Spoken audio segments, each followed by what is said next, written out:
começando o Amigo Pet, estamos no mês de março e fazendo uma homenagem às mulheres que fazem a diferença para a saúde animal, inclusive para a saúde dos nossos pets.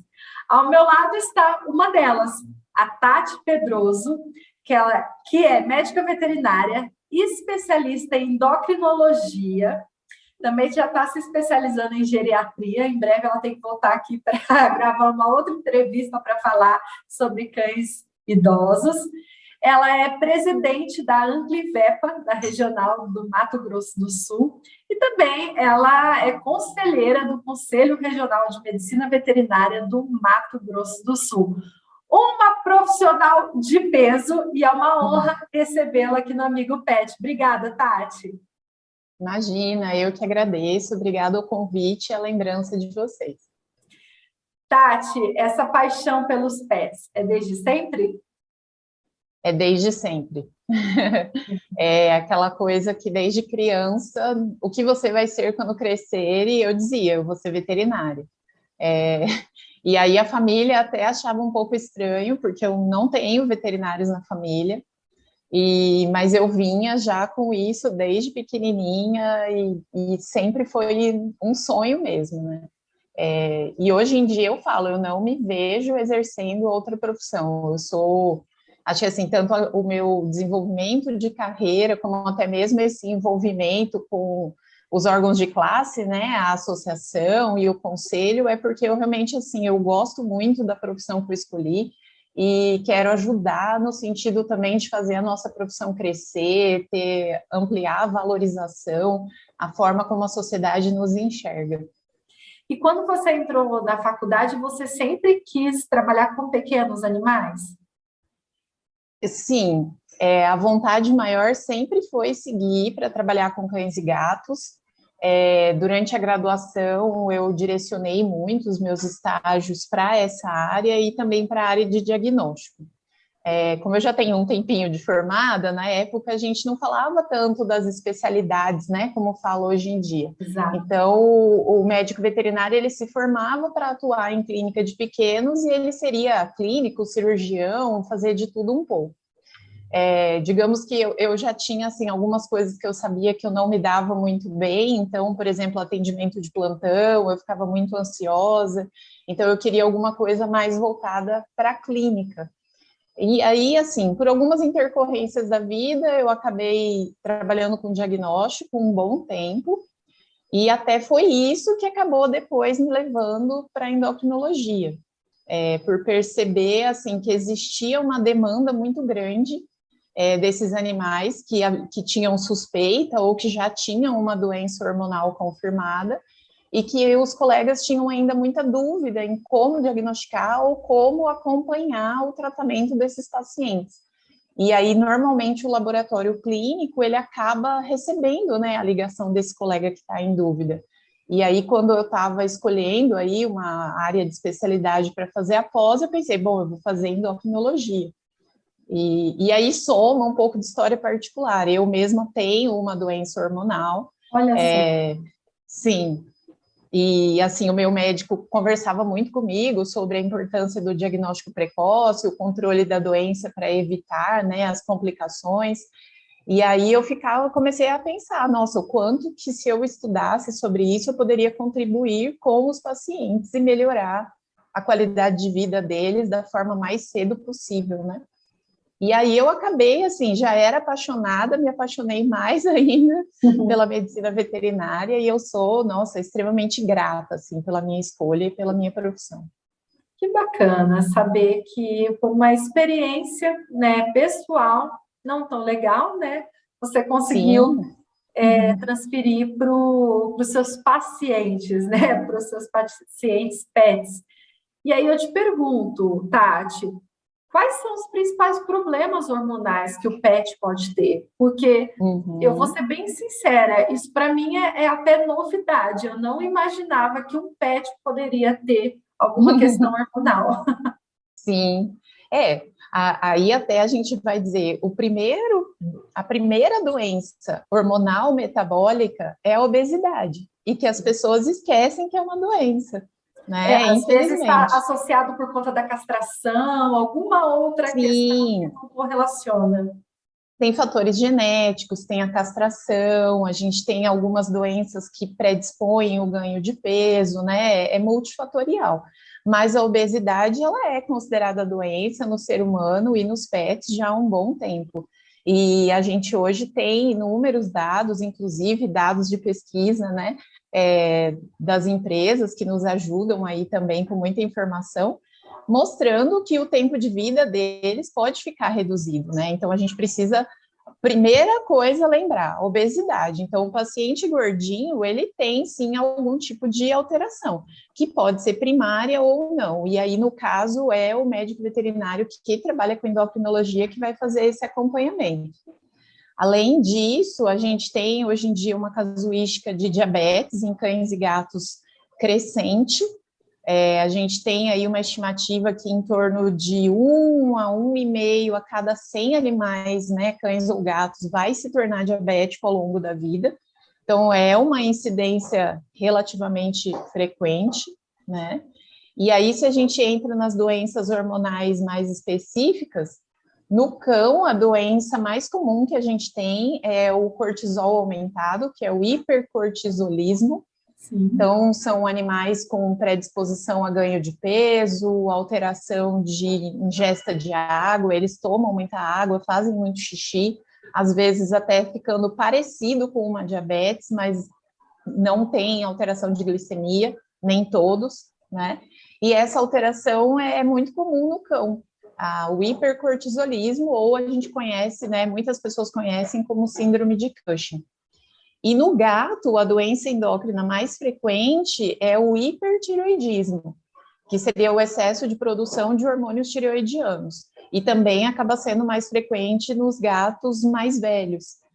O que acabou, vamos dizer, aí puxando um pouco já o meu direcionamento também para a geriatria, né?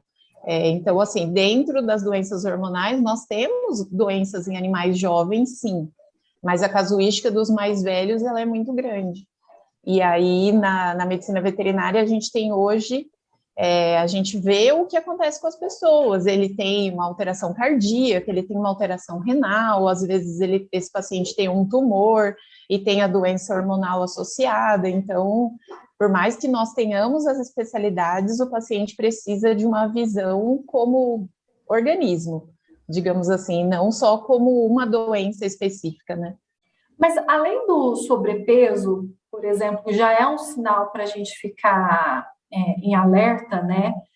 Tem Aham. algo que faz com que a gente perceba que o pet está com algum tipo de problema hormonal também? Sim.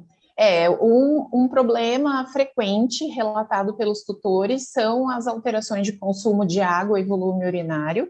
Então, muitas doenças hormonais interferem, fazendo com que o animal tome muita água e faça muito xixi, tá? E muitas vezes isso começa a chamar atenção no sentido, ele não fazia xixi de madrugada e agora ele está fazendo, ou ele dorme na minha cama e começou a fazer xixi na minha cama, e isso incomoda a pessoa, né? E às vezes isso não é só comportamental ou pela idade, isso muitas vezes pode ser causado por uma doença hormonal.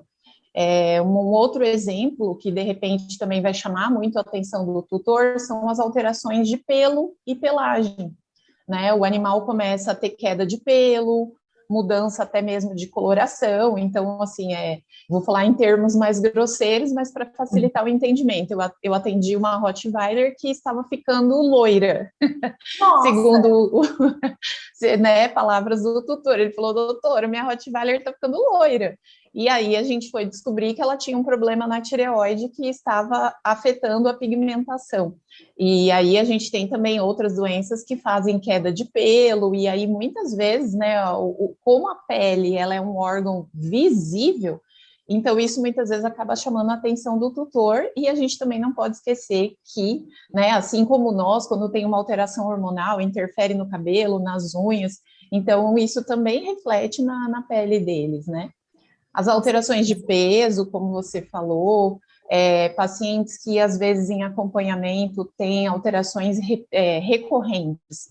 Ele tem doenças de fígado recorrentes, ele tem infecções urinárias recorrentes, tudo que é muito recorrente deve remeter a buscar uma causa de base, porque normalmente ali você está tendo um sinal que se manifesta repetidamente por você ter por trás algum outro problema naquele paciente.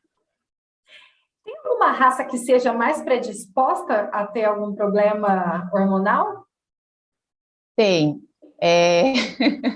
Nos Rottweiler, pelo cães, jeito. o Rottweiler é uma raça com predisposição a diabetes, problemas de tireoide. A gente tem o Schnauzer, né, que inclusive é a minha paixãozinha, mas o Schnauzer ele é muito assim predisposto. Eles têm uma alteração de triglicerídeos que é genética e familiar. E aí eles têm predisposição também a diabetes, a problemas de tireoide, problemas de adrenal. E tem várias outras raças, o Labrador, o Beagle, o York, o Shih Tzu, o Poodle, que até uma certa época a gente via muito, hoje em dia a gente vê um pouquinho menos, mas ainda tem muito Poodle, né? Então tem várias raças aí com predisposição. Nos gatos, a gente também tem predisposição em algumas raças, mas o que acontece é que o gato vira-latinha é muito mais popular, vamos dizer assim, do que o gato com raça, né? E aí é um engano, muitas vezes, quando as pessoas dizem, eu vou adotar um vira-lata que não fica doente. A gente só não tem muita noção do que vai acontecer, enquanto as raças têm predisposições conhecidas. Mas a gente tem inúmeros pacientes, né, SRD, sem raça definida, tanto gato como cachorro. Bom, pelo nosso bate-papo, você até trouxe, né, que os cães, os animais mais idosos, né, podem ter essa predisposição, inclusive já puxou para sua outra especialidade, mas isso também pode ser como logo no início da vida do animal também? A gente tem algumas doenças hormonais que são de animais jovens, então, por exemplo, o nanismo, que no ser humano a gente vai comparar com o anão, né? Então, seria isso, um cachorro ou gato anão. O nanismo, ele vai se manifestar logo nos primeiros meses, primeiros anos de vida. Gente. Justamente quando, às vezes, você vai ver um filhote que não acompanha o ritmo de crescimento da ninhada, ou raças que fazem mudança de pelagem durante o crescimento, e aí aquele animalzinho continua retendo pelagem de filhote, ele demora mais a apresentar a troca de dentes em relação aos outros. Então, esse seria um exemplo de doença de animais jovens. E aí a gente tem outras situações também, né, de insuficiência de adrenal, que é uma doença mais comum de cães jovens. E, na verdade, assim, quanto mais a gente tem estudado, mais a gente tem descoberto, né, sobre tudo isso. É um mundo incrível. E tem os casos de diabetes juvenil também. É menos comum, mas existe. Já atendi, acho que assim, o animalzinho mais jovem que eu já atendi era um filhotinho de 3 meses e diabético, assim, aquele super característico, né? Tomando muita água, fazendo muito xixi, esfomeado, só que perdendo peso, e ele nasceu praticamente já diabético, né? Sim. Eu tinha uma pergunta para entender se os tutores desconheciam, né, esses problemas hormonais, mas ao longo do bate-papo, até pela minha surpresa e algumas questões que você foi falando, Tati, eu já fui tirando as conclusões que sim, ainda é um problema desconhecido pelos tutores, né? Sim, tanto é que, assim, acaba que justamente muitas pessoas ainda desconhecem a própria especialidade, a área de atuação, né? Ou então aí as pessoas dizem, nossa, mas eles têm tireoide, eles têm pâncreas, eles têm adrenal, que no ser humano é chamada de suprarrenal, mas é a mesma glândula, sim, eles têm todas elas. Eles podem ter todas as doenças que nós temos, né? E acho que, assim, é até uma tarefa nossa, né, dos veterinários que trabalham com essa área, de tentar fazer esse conhecimento se tornar mais acessível a todo mundo, para que quando a pessoa observe o seu animalzinho tomando muita água, fazendo muito xixi, comendo demais e mesmo assim perdendo peso, isso chame a atenção que pode ser um problema hormonal, né? Com certeza, e essa é a missão do Amigo Pet de hoje, contar a Nossa, história. eu fico super feliz de ajudar a compartilhar essa informação.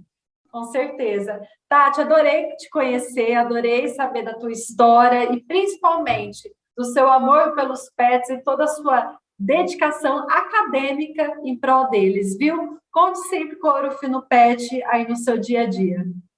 Obrigada, eu que agradeço, e da mesma forma, eu estou à disposição de vocês para outras ocasiões e para a gente ir ampliando aí essa troca de informação. É isso aí. E se você que acompanhou esse bate-papo quiser falar com a Tati, é só mandar mensagem, a gente está deixando aqui embaixo o perfil dela no Instagram. E qualquer dúvida sobre esse assunto, pode escrever também, que a gente está à disposição para esclarecer. Até semana que vem. Tchau.